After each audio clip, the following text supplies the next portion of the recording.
Assalamualaikum warahmatullahi wabarakatuh. Saya Hari Wicaksono, CGP Angkatan 8 Kabupaten Sukoharjo, Jawa Tengah.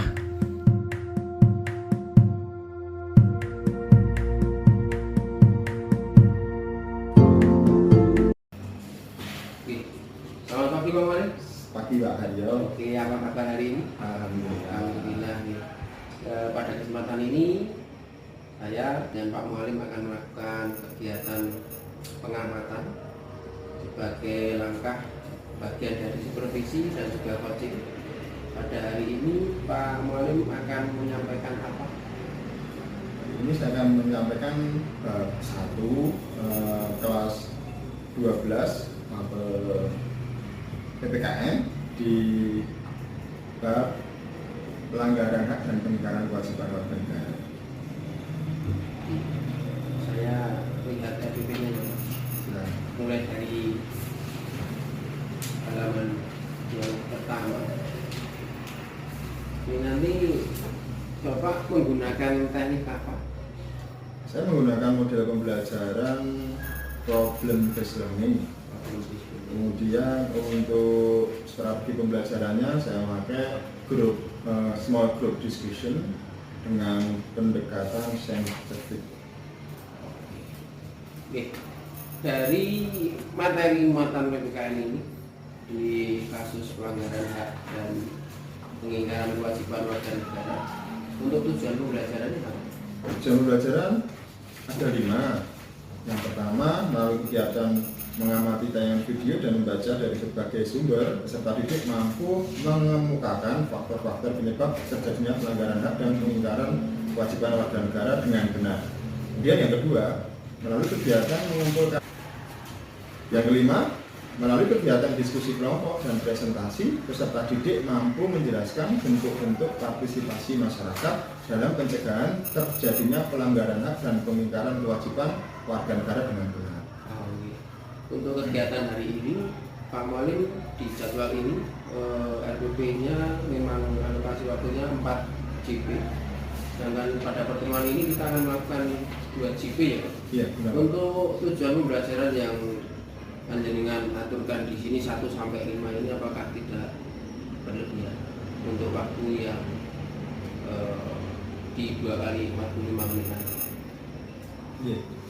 Jadi untuk tujuan dan model pembelajaran yang saya ambil, nanti saya akan menggunakannya di pertemuan kali ini dan pertemuan berikutnya. Jadi tidak semua materi saya sampaikan di pertemuan kali ini. Kalau untuk hari ini fokusnya di mana?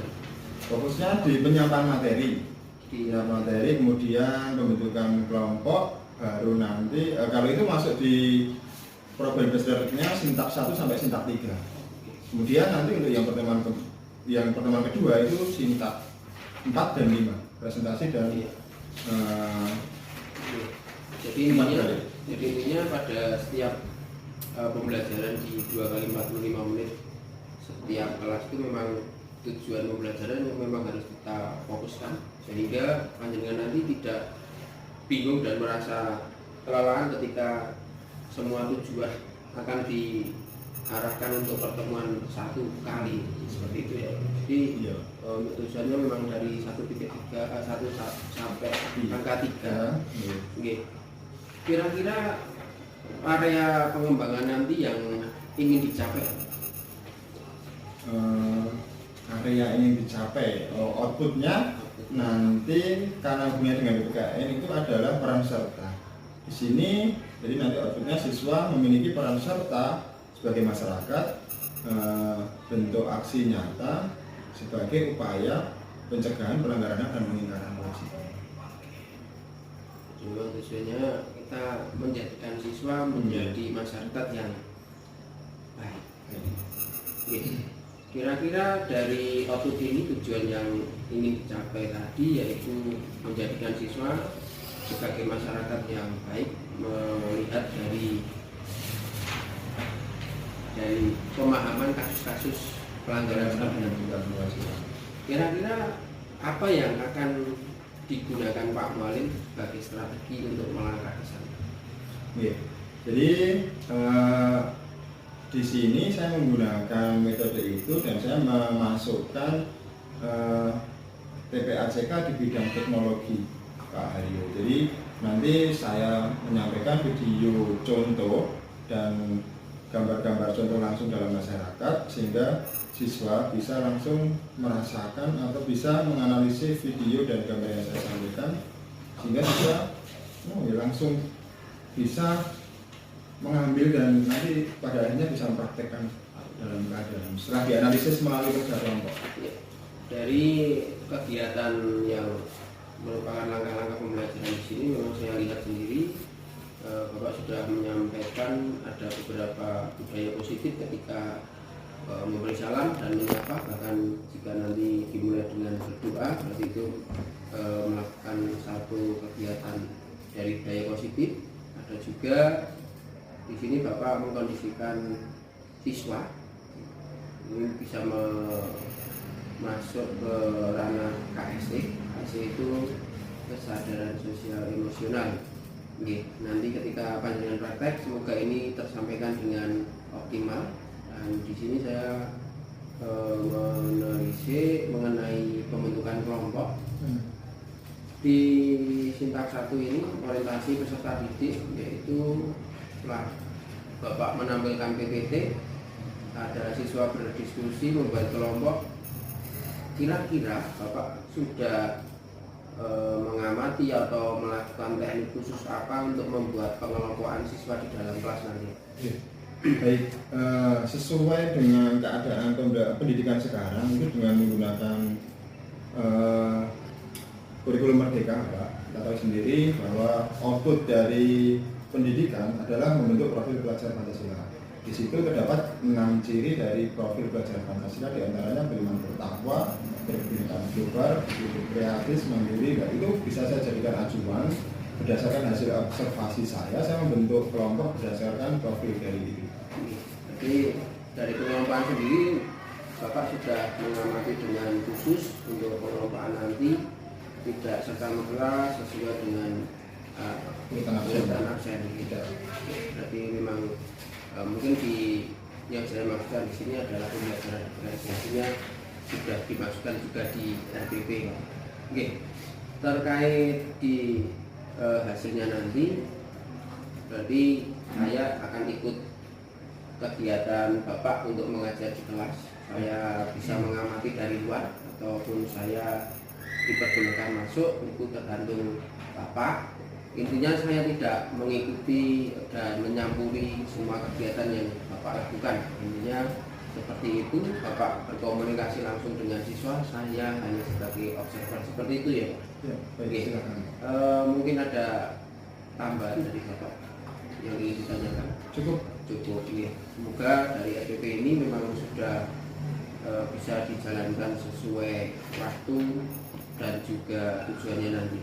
Terima kasih Pak. Nanti kita akan bertemu lagi setelah kegiatan observasi di dalam kelas. Sama-sama. Pagi. Pagi, Pak.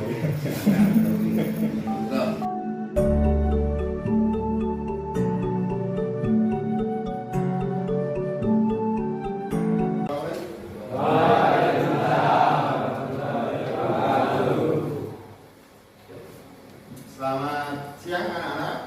Ya. Bagaimana kabarnya? Baik. Alhamdulillah. Oke.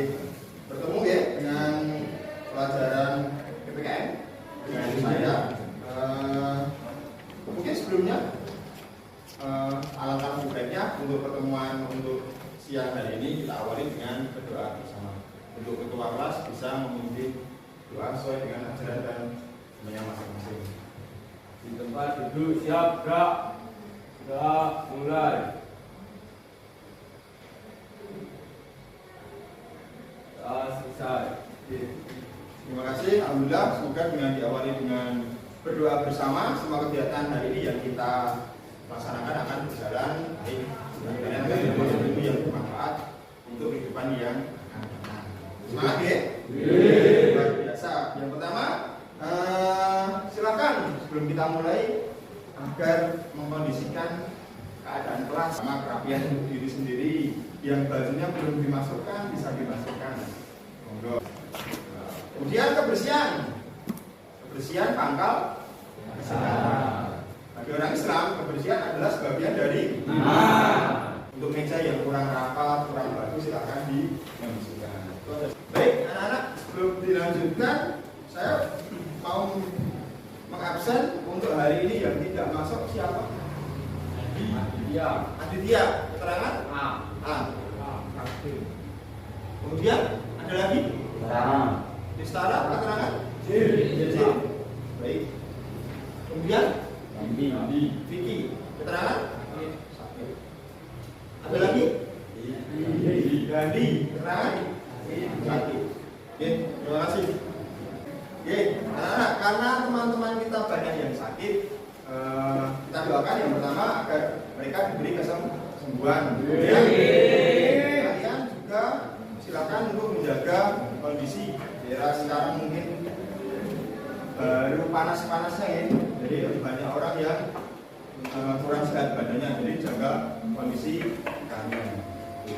Yuk, untuk menanamkan rasa nasionalisme untuk generasi muda, apalagi mungkin Pak Guru di sini mengajar PKN yang erat hubungannya dengan nasionalisme atau apa nasionalisme? Cinta tanah air. Mungkin ada yang berani untuk memimpin teman-teman menyanyikan lagu nasional. Saya, Pak. Ya, Mas Fakir, silakan. Teman-teman, kita bersama-sama menyanyikan lagu Tanah Airku. 1, 2, 3.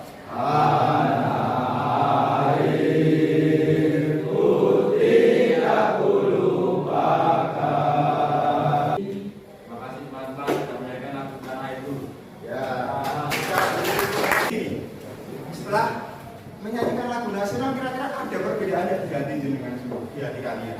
Ada nggih? Mungkin dengan sejenak, dengan sendirinya kita memikirkan tentang keadaan negara kita, mungkin paling tidak seperti itu.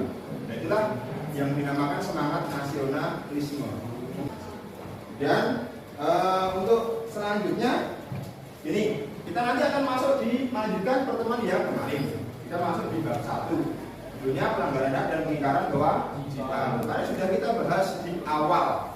Sebelum masuk ke sini, Pak Guru mau memberi pertanyaan secara umum dulu yang sudah kita bahas di pertemuan yang selanjutnya. Sebelum masuk ke pengertian pelanggaran hak dan pengingkaran kewajiban, ada yang tahu tidak pengertian hak itu apa dulu? Saya, Pak. Ya, silakan Mas Hak Fakir. adalah sesuatu yang seharusnya kita terima. Oke, hak adalah sesuatu yang seharusnya atau semestinya kita terima. Jadi setiap orang memiliki hak. Kita mungkin sering mendengar hak. Sebenarnya hak itu apa? Oh, hak itu sesuatu yang seharusnya kita terima atau kita nikmati sendiri. Satu hak yaitu kewajiban. Kalau kewajiban ada yang tahu anak-anak? Pak. Oh, siap, Mas Ilham. Apa? Kewajiban adalah tindakan-tindakan yang wajib dilakukan oleh warga negara untuk memenuhi tanggung jawab mereka terhadap negara. Ya, benar. Sesuatu yang harus kita kerjakan sebagai konsekuensi kita sebagai warga negara Indonesia yang sebenarnya sudah diatur dalam undang-undang. Hal yang kita bahas adalah pelanggaran hak dan pengingkaran kewajiban, hubungannya dengan hak dan kewajiban kita sebagai warga negara. Mantap ya? Siap. Sekarang selanjutnya sebelum masuk ke materi lebih lanjut, saya akan menyampaikan tujuan pembelajaran. Tujuan pembelajaran yang akan kita bahas nanti. Ada 5 tujuan pembelajaran yang akan kita pelajari, kita analisis, kemudian ada kegiatan yang bisa untuk mencapai tujuan pembelajaran yang kita sampaikan atau kita bahas di awal ini.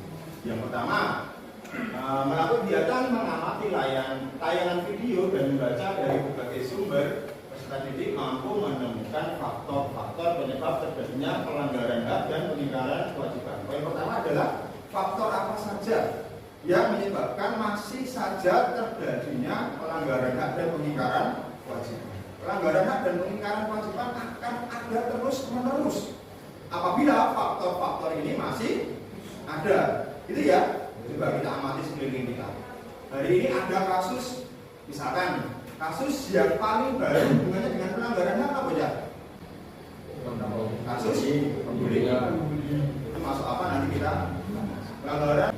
Kemudian yang kedua, melalui kegiatan mengumpulkan data dari berbagai sumber, peserta didik mampu menganalisa contoh kasus pelanggaran hak warga. Tadi sudah disampaikan salah satu contohnya. Jadi sebenarnya kalau kita mengamati dalam kehidupan sehari-hari, pelanggaran hak itu ada, tidak usah kasus besar.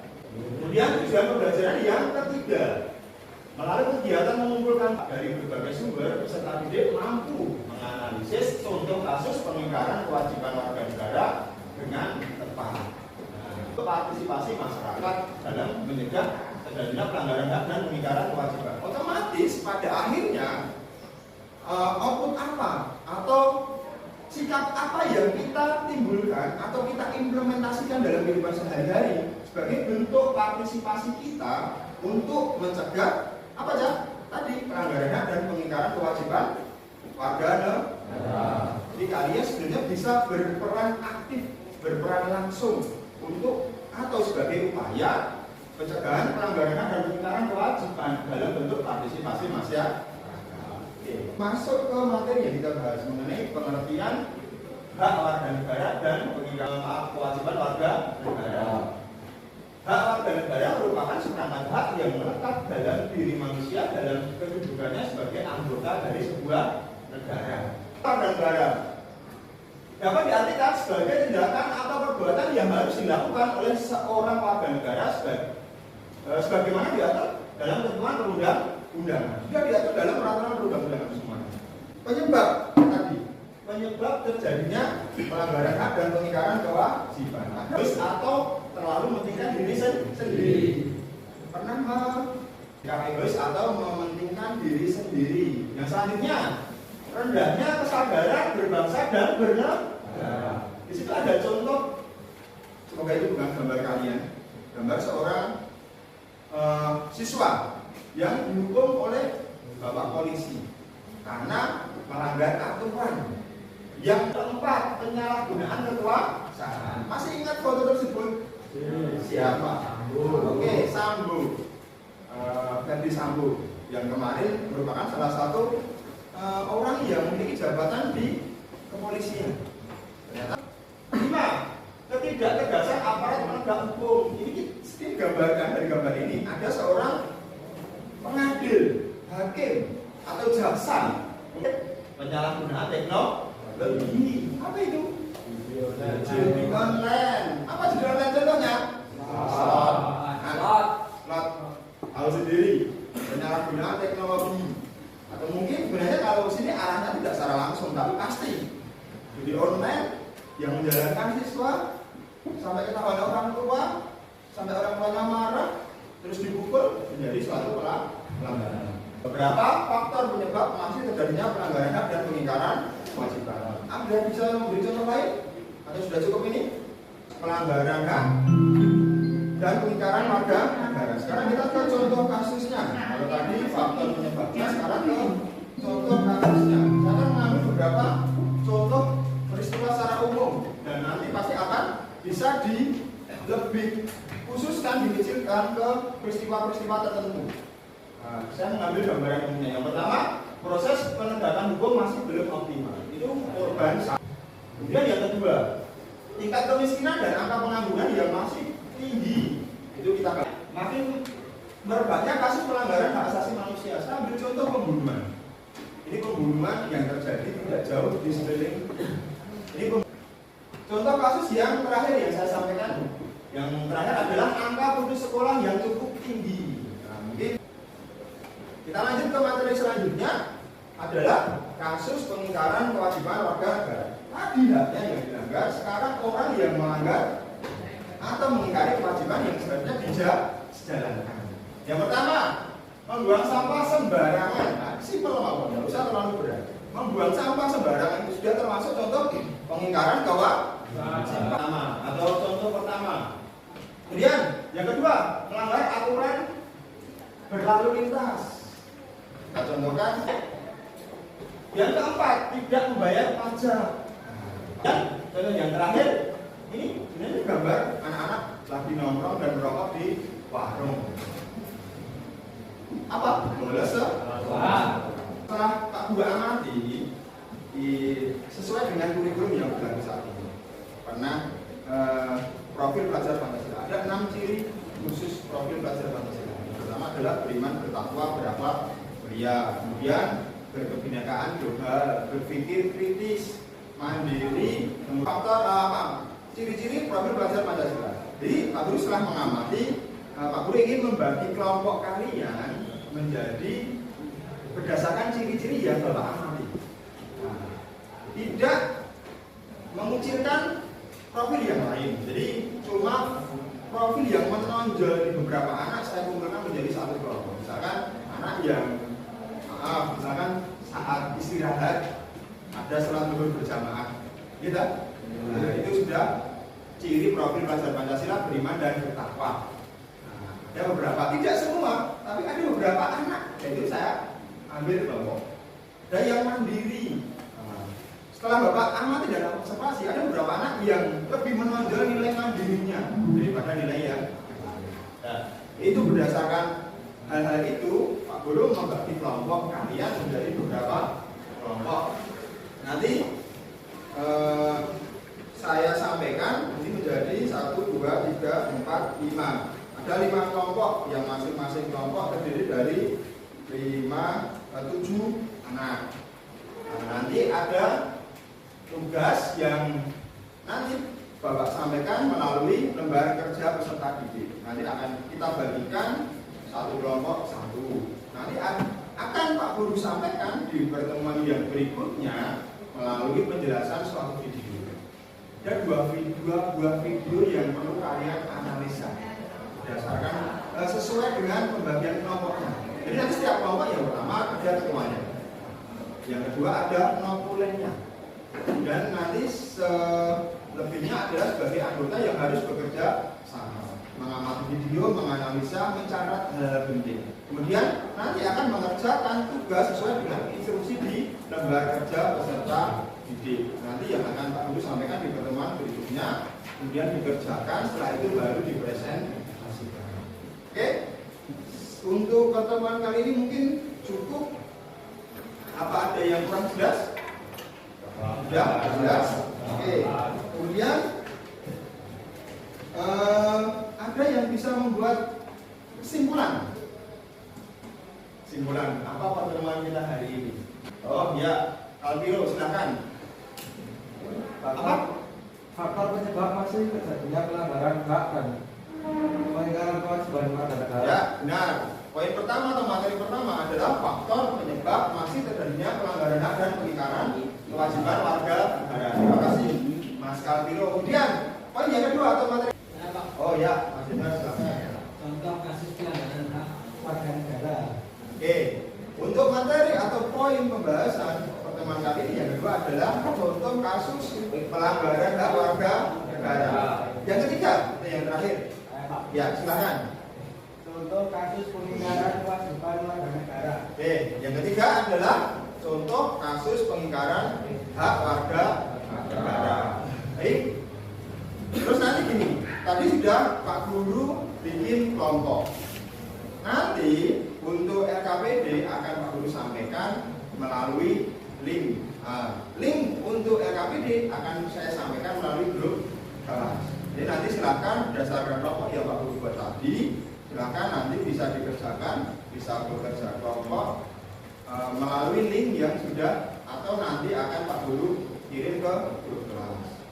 Rentan waktu sebelum tugas itu dikumpulkan minggu depan, kalian bisa berkomunikasi lewat kelompok kalian atau mengambil suatu waktu untuk bekerja kelompok, dan Pak Guru tetap membuka sesi tanya jawab. Nanti kalian bisa jabri saya apabila ada penjelasan atau ada ketentuan yang belum kalian pahami dalam lembar kerja peserta didik yang nanti saya sampaikan ke kalian. Dan terima kasih. Kemudian yang selanjutnya, setelah kalian mengamati hari ini untuk refleksi pembelajaran, setelah kalian mengamati tadi beberapa materi yang Pak Guru sampaikan, terima kasih anak-anak sudah mengikuti dengan baik, dengan semangat, dengan motivasi yang tinggi. Kemudian silakan apa yang kalian dapat hari ini bisa dikembangkan, diamalkan dalam kehidupan sehari-hari. Karena bentuk dari pembelajaran adalah implementasi dalam kehidupan sehari-hari. Coba yang belakang, yang tidur. Belum. Ya, namanya siapa? Aliandra. Ya, kenapa kok bisa sampai tidur di dalam kelas? Ngantuk lah. Ngantuk, ya. Oke, enggak apa. Apakah malamnya kerja? Kadang. Mungkin capek, kadang. Sesuai dengan kesepakatan kelas kita. Kita sudah memiliki beberapa kesepakatan berdasarkan nilai-nilai kebajikan yang kita sepakati, yang sudah ada di kelas kalian. Saat pelajaran tidak boleh tidur, jadi diusahakan diatur waktunya, segala sesuatunya biar saat pembelajaran bisa tidak terlalu ngantuk. Silakan nanti kalau memang perlu ke belakang izin untuk cuci muka, belum izin ada apa. Baik, sebelum Pak Guru tutup, Pak Guru mau menyampaikan gambaran untuk materi yang akan datang. Jadi setelah kalian mengerjakan tugas yang Pak Guru share melalui link, yaitu lembaga kerja peserta didik, untuk minggu depan kita akan fokus untuk melaksanakan presentasi berdasarkan kelompok yang sudah Pak Guru bagi. Setelah presentasi, silakan nanti kelompok yang lain melakukan umpan balik. Bisa bertanya, bisa memberikan masukan, bisa memberikan refleksi atau penguatan dari kelompok yang penyaji. Seperti itu. Terima kasih. Mari mungkin alangkah baiknya setelah kita awali dengan doa, kita tutup dengan doa bersama. Semoga apa yang kita dapatkan hari ini bisa bermanfaat untuk kehidupan kita. Silakan. Ketua kelas bisa memimpin doa kembali. Selamat berjabrak. Doa mulai.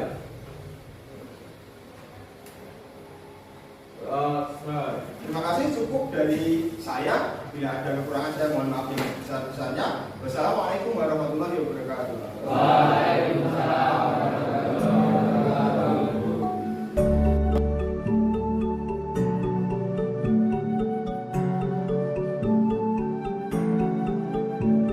Pak Malik. Alhamdulillah. Alhamdulillah baik ya.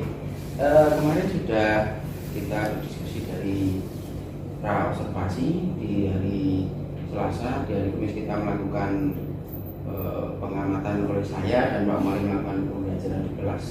Pada kesempatan ini saya akan melakukan kegiatan pasca observasi ya Pak. Siap.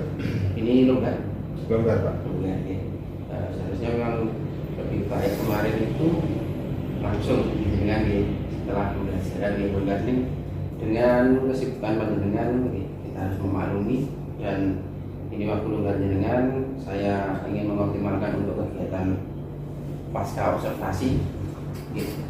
Dari yang sudah Bapak Mualim lakukan di kelas, indikator apa yang sudah tercapai? Seperti yang disampaikan di awal sebelum pembelajaran, saya menyampaikan tujuan pembelajaran ke anak-anak, sudah saya sampaikan ke anak-anak, dan dengan tahapan yang kita lalui sesuai dengan model dan strategi pembelajaran. Dan di akhir setelah diskusi anak-anak bisa menjelaskan. Jadi itu termasuk salah satu indikasi bahwa anak-anak dalam pembelajaran itu memahami. Berarti indikatornya memang kemarin itu dengan tujuan siswa menjadi masyarakat yang baik dengan memiliki peran serta. Kalau kemarin saya mengambil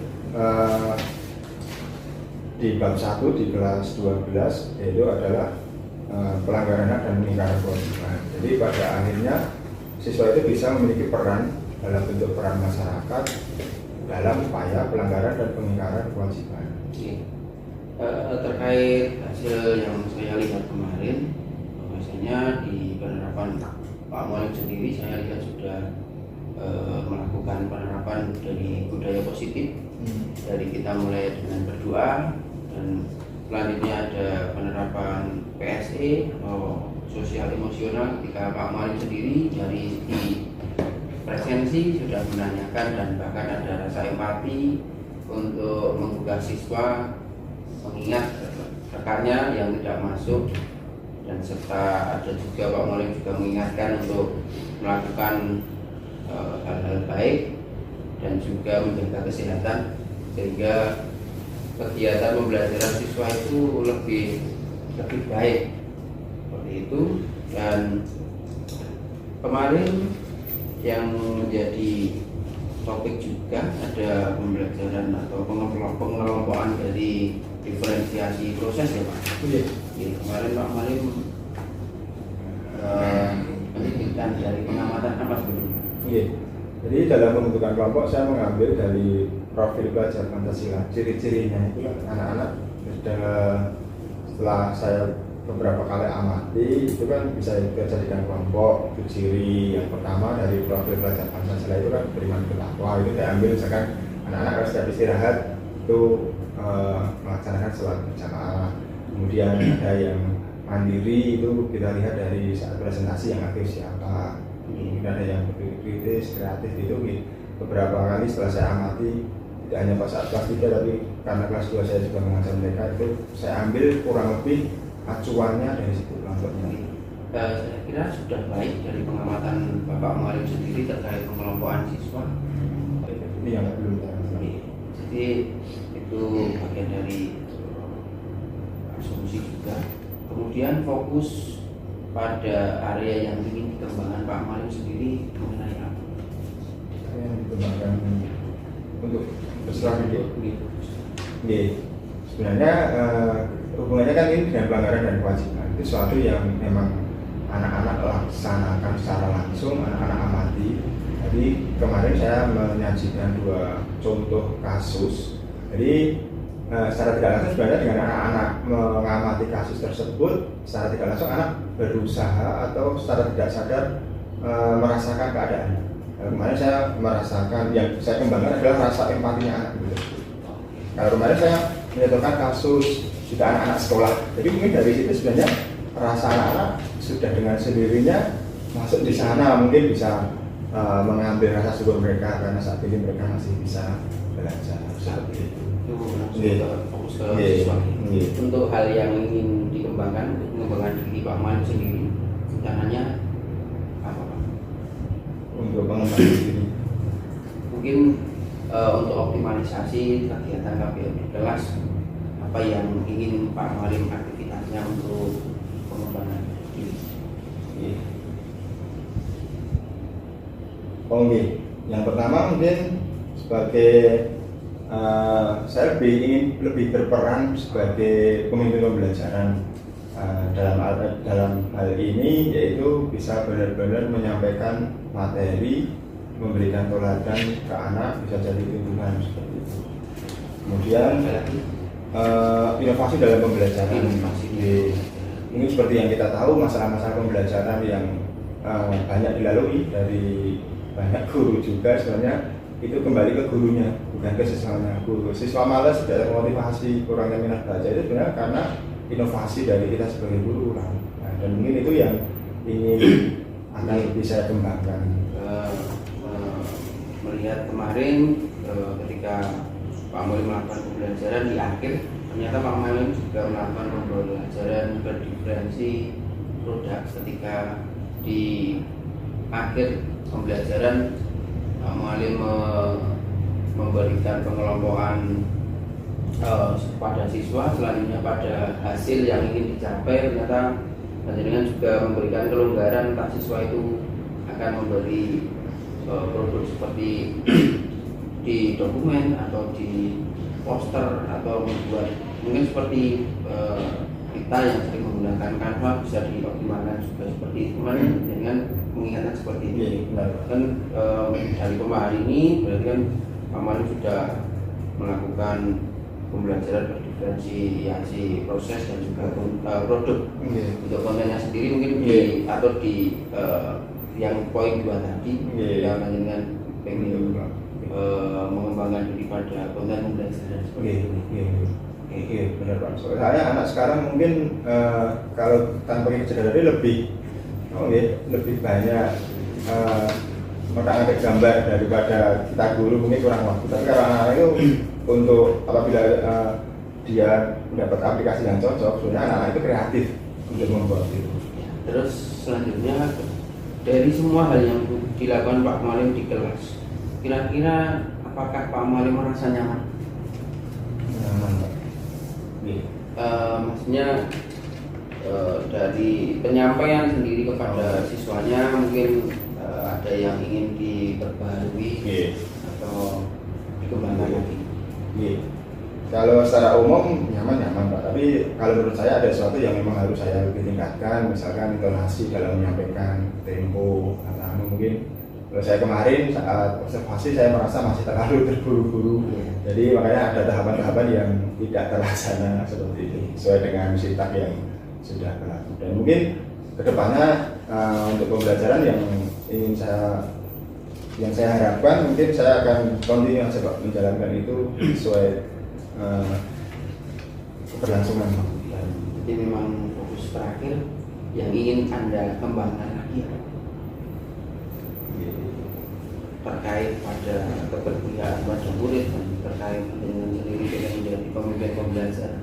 Kira-kira di sesuatu yang baru menjadi guru apa yang ingin Anda kembangkan? Pasti kemampuan dalam menyampaikan pembelajaran, termasuk inovasi pembelajaran itu kan kompetensi kita sebagai guru yang saya inginkan. Saya fokus ke diri saya sebenarnya, kemampuan menyampaikan pembelajaran dengan baik sehingga siswa tertarik, termotivasi untuk mengikuti pembelajaran saya. Terima kasih untuk kegiatan pasca ini, saya kira cukup. Bagaimana perasaan panjenengan tadi? Ya, baik Pak, semakin baik. Ternyata setelah dilakukan observasi kemarin pras, sekarang pasca saya mendapatkan sesuatu yang mungkin tidak saya dapatkan karena saya dapat pertanyaan pemantik tidak dari Pak Haryo. Terima kasih. Terima kasih. Saya kira sudah cukup.